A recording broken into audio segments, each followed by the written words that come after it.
بسم الله والصلاة والسلام على رسول الله. اللهم صل وسلم وبارك على سيدنا محمد وعلى آله وصحبه وسلم تسليما كثيرا. النهاردة تعالي نصبغ مع بعض شعرك في البيت في فترة وجيزة جدا وبدون مكلفات، وفي نفس الوقت بمواد طبيعية ملهاش أي أضرار للشعر، بالعكس دي كلها فوائد للشعر. هندي اللون البني الفاتح، اللون البني الغامق، اللون البني النحاسي، كله ده من الحنة ومكون طبيعي.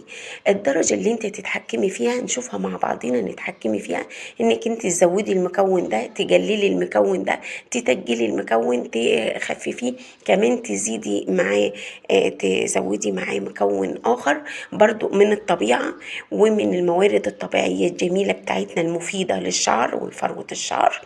دي هنضيفها مع بعض كلهم 3 دقايق. وهنشوف كمان في الفيديو ده ازاي تتخلصي من الحنة من شعرك، وشعرك يبقى في منتهى النضارة، تغسليه ازاي وبسرعة وبيبقى في منتهى الجمال، لان في شعر بيبقى لسه شايل حنة وما بيقدرش تخلص شعره، وخاصة لو شعرها طويل.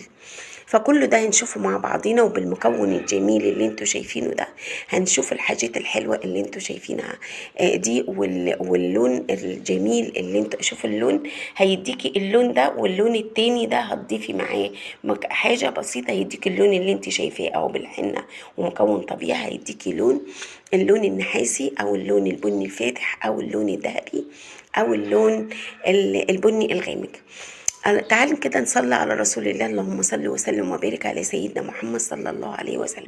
شوفوا اللون اللي انتوا شفتوه ده اللون النحاسي. اللون اللي على محمر ده المكون ده هنحط عليه حاجه. يبقى احنا كده بعد ما صلينا على رسول الله صلى الله عليه وسلم عليه الصلاه والسلام، واللي وصل لغايه هنا ما ينساش باللايك، وما ينساش قبل اللايك الصلاه على رسول الله. اللهم صل وسلم وبارك على سيدنا محمد وعلى اله وصحبه وسلم تسليما كثيرا.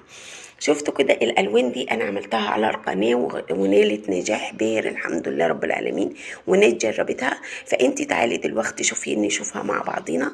دي كوبايه شاي مغلي، الشاي بتاعنا العادي. شوفي الكميه اللي انا حطاها تشوفيها وانا بصفيها، دي ربع معلقه شاي عملتها. شوفي اللون مديك ازاي. الحنه طبيعي بتديكي لون برتقاني، فاللون ده مع اللون البرتقاني بيديكي لون بني جميل في منتهى الجمال. انا ولا بحط قهوه ولا ما بحطش اي حاجه خالص، غير هي كوبايه الشاي اللي انت شايفاها دي. بتتحكمي فيها ازاي، بتتحكمي في درجه اللون ازاي. اللون ده هيطلع معاكي مع الحنه اللي هو اللون النحاسي، البني النحاسي.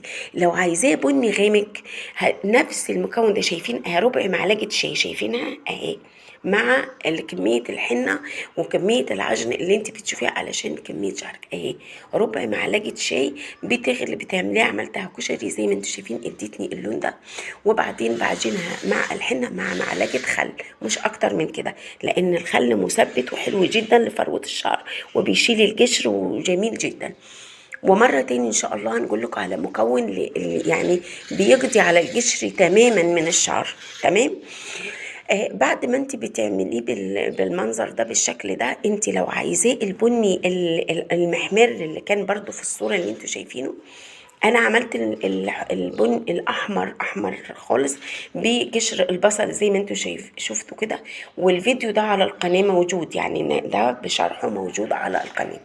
فانت لو عايزاه بني محمر يعني بني كستنائي كده، بتحطي مع الشاي معلقتين من الخليط ده، او غلي قشر البصل اللي انت شايفاه. شوف اللون جميل ازاي. اللون ده معلقتين من دوت على معلقتين الشاي اللي انت غليناه وعملناه، مع معلقتين حنة مع معلقة خل، بيديكي لون في منتهى الجمال وفي منتهى النضارة. يعني لون ما تتخيلش، لون طبيعي بدون اي اضرار، ما فيهوش اكسجين، ما فيهوش مواد كيماوية، وفي نفس الوقت بيحافظ لك على شعرك وعلى خصلة الشعر وعلى فروة الشعر. دي لو انت عايزاه بني محمر بتحطي له حبة من دي. اما البني اللي انت شايفاه